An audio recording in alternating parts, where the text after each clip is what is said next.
मैं सिरसा जिला गांव कालवाना से सरपंच गीता देवी। मेरी पूरी ग्राम पंचायत ने और हमने बैठकर ये फैसला लिया है कि हम गांव में कन्या भ्रूण हत्या पर रोक लगाएंगे पूरी तरह से। जो इसकी जानकारी देगा उसको हम 11,000 रुपये पंचायत की तरफ से इनाम देंगे और सरकार की तरफ से भी उसे सम्मानित करवाएंगे। और मैं ये चाहती हूँ जैसे बेटी बचाओ बेटी पढ़ाओ अभियान है, तो पहले भी मेरे पति 10 साल तक इस गांव के सरपंच रह चुके हैं।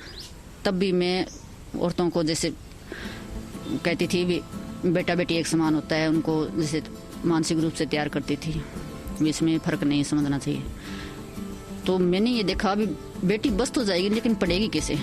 हमारे गांव से मतलब 60 किलोमीटर दूर शहर पड़ता है, वहाँ कॉलेज है। गांव में जैसे 10 पास की और बेटियां घर में बैठती थी। फिर हमने पहले बेटी पढ़ाओ अभियान चलाया, मेरे पति ने और पूरी ग्राम पंचायत ने पूरा सहयोग दिया। हमने चंदे से एक बस लाई और उसको शुरू किया कॉलेज में। फिर हमारा जैसे डीसी युद्धवीर सिंह ख्यालिया थे, उन्होंने बहुत सहयोग किया।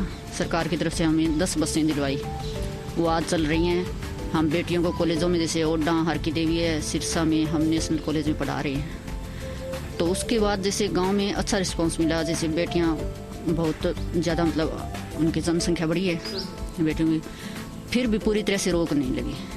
तो इसके लिए हमने अब पूरी पंचायत ने बैठकर ये फैसला लिया। पूरे मेंबरों ने हमारा पूरा सहयोग किया, ग्रामवासियों ने बहुत सहयोग किया है। तो हमने ये फैसला लिया है और अब मैं सरकार की तरफ से भी सहयोग चाहती हूँ। मैं चाहती हूँ कि हमारे गांव में कॉलेज बने। 60 किलोमीटर बेटियाँ जाती हैं आती हैं, बहुत टाइम लगता है जी।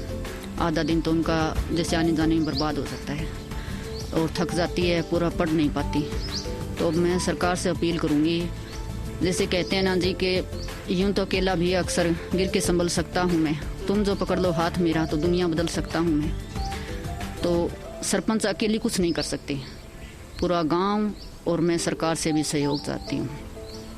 और एक ये सरकार ने बेटी बचाओ बेटी पढ़ाओ अभियान चलाया है, तो इसमें क्या है जी, बेटियां बस तो रही हैं, ठीक है, कंट्रोल कर लिया है भ्रूण हत्या पर, काफ़ी हद तक रोक है।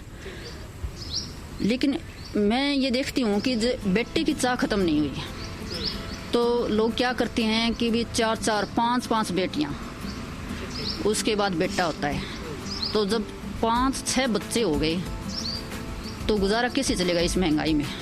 आज 2 बच्चे हैं, उनका खर्चा चलाना मुश्किल हो जाता है। तो मैं औरतों को ये समझाती हूँ कि 2 बेटियों पर संतोष करें।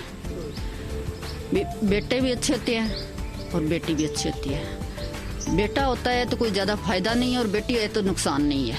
मतलब अगर हम संतोष रखें तो बेटियां भी बेटों से कम नहीं है। तो मैं ये समझाती हूँ और इस पर हमने ये चलाया भी, जो 2 बेटियों की नसबंदी करवाएगा उसको हम 11,000 रुपये और सम्मानित करेंगे और सरकार से भी सम्मानित करवाएंगे। सिर्फ बेटियां बचाने से कुछ नहीं होगा, बेटियों के लिए आगे भी तैयारी। जैसे 2 ही बेटियां होगी तो हम उनके लिए हर मतलब सुविधा प्रदान कर सकेंगे, उनको अच्छे कॉलेजों में पढ़ा सकेंगे, पूरा खर्चा कर सकेंगे। अगर 4-5 बेटियां हो गई तो बेटियां बस तो गई, लेकिन क्या उनको हम पढ़ा सकेंगे, पूरी तरह से खर्चा कर सकेंगे, उन पर हर सुविधा दे सकेंगे क्या।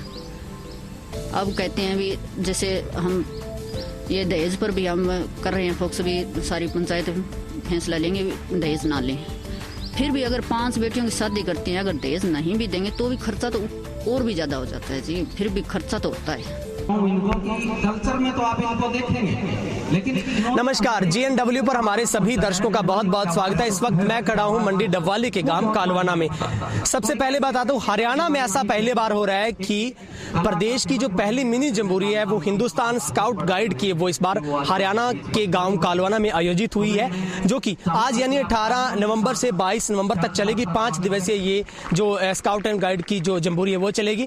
और सबसे बड़ी बात है कि इसमें जो हरियाणा सरकार की हरियाणा की स्वर्ण जयंती से लेकर बेटी बचाओ बेटी पढ़ाओ की जो थीम को लेकर इसमें कार्यक्रम जो आयोजित किए जाएंगे, और इसमें 20 राज्यों के बच्चे भी शिरकत करें। इसके अलावा 5 देशों के यहाँ पे बच्चे भी पहुंचने वाले हैं और इसमें काफी कुछ अहम और काफी यादगार और काफी ऐतिहासिक पल रहेंगे, क्योंकि हरियाणा में ऐसा पहली बार होने जा रहा है जिसमें स्काउट और गाइड की तरफ से बच्चों को जो एक प्रशिक्षण देने का जो कार्य है वो किया जाएगा।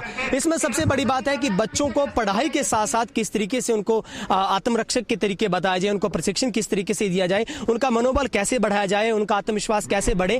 और ये एक ऐसी पूरी की पूरी एक ऐसी ट्रिक है जिसके अंदर आपको कुछ ऐसा करना है कि एकदम से कुछ होता है उस वक्त आप अपने आप को कैसे बचा सकते हैं। और देश में ऐसे बहुत सारे ऐसे मुद्दे हैं जिनके ऊपर आज बहुत जरूरी है, आज की युवा पीढ़ी को आगे आने की जरूरत है। और उसमें सबसे अहम जो भूमिका निभा सकता है वो है हिंदुस्तान स्काउट एंड गाइड्स की जो मिनी जम्बूरी है। इस वक्त हमारे दर्शकों की जानकारी के लिए हम बता दें, मेरे साथ इस वक्त जो हरियाणा राज्य के जो हिंदुस्तान स्काउट्स गाइड के जो हरियाणा राज्य के जो सचिव हैं वो मेरे साथ सतीश जी हैं। हम उनसे जानने की कोशिश करेंगे, इस पूरे खेल को समझने की कोशिश करेंगे, क्योंकि पहला नया नाम थोड़ा लग रहा है दर्शकों की जानकारी के लिए कि जो स्काउट एंड गाइड्स है क्या, इसमें क्या क्या कुछ होता है, कितना सेल्फ डिफेंस इसमें रहता है, इसके अलावा कौन कौन से ऐसे पार्ट हैं जो इसमें बच्चों को सिखाए जाएंगे। और जिस तरीके से हरियाणा राज्य में पहली बार हो रहा है, बहुत बड़े स्तर पर एक महाकुंभ इसे कहा जा सकता है, उसमें क्या कुछ होगा। और काफी बड़े बड़े यहाँ पे दिग्गज मेहमान पहुंचेंगे, दूर दराज से, जम्मू कश्मीर, अंबाला, सोनीपत, अलग अलग राज्यों से यहाँ पे बच्चे पहुंच रहे हैं। सतीश जी, सबसे पहले हमारे चैनल पर आपका बहुत बहुत स्वागत है। जी धन्यवाद। सतीश जी, मैं आपसे विस्तार से जानना चाहूंगा दर्शकों की जानकारी के लिए, हमें थोड़ा खुलकर बताएं, स्काउट ये गाइड्स है आखिर है क्या, इसकी पूरी डेफिनेशन क्या है और किस तरीके से काम करता है? सर, मैं आपको बताना चाहूँगा कि हिंदुस्तान स्काउट गाइड जो अपनी पहली स्टेट जम्बूरी करने जा रहा है कालुवाणा के अंदर, इसका मुख्य उद्देश्य था कि एक दूर दराज का एरिया जहाँ पे बहुत से अधिकारी हैं या नेता लोग हैं वो आने से काफ़ी कतराते हैं, लेकिन हमने ये निर्णय लिया कि हम इसी क्षेत्र में करेंगे ताकि ये देहात का एरिया भी हर एक क्षेत्र में आगे बढ़े। स्काउटिंग जो होती है उसका मेन मोटो होता है कि सबसे आगे चल के एक नया काम करके दिखाना। हिंदुस्तान स्काउट गाइड कोई नया नाम नहीं है। हिंदुस्तान स्काउट की जो स्थापना थी पंडित मदन मोहन मालवीय जी और पंडित श्री राम वाजपेयी जी ने सन 1928 में हमारे देश में की थी, जिस समय हमारे भारतीय बच्चों को स्काउटिंग करने की इजाजत नहीं होती थी। अंग्रेजों का राज था, वो हमारे बच्चों को स्काउटिंग नहीं करने देते थे।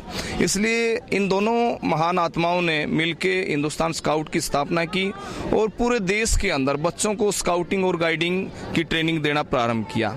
स्काउटिंग की शुरुआत 1907 में लॉर्ड बेडन पावेल ने ब्राउनसी द्वीप है इंग्लैंड में, वहां से शुरू की थी।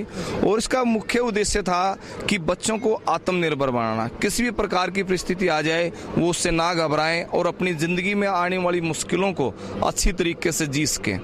जैसे कि कई बार देखने को आता है कि आजकल के माहौल में हमारी जो बहन बेटियां हैं उनको बड़ी मुसीबतों का सामना करना पड़ता है। तो हम स्काउटिंग के अंदर हमने एक सेल्फ डिफेंस का मेन प्रोग्राम लिया है जिसमें बच्चों को सेल्फ डिफेंस सिखाया जाता है और वो बच्चे अपने आप को बचाते हुए दूसरे की भी सुरक्षा करते हैं।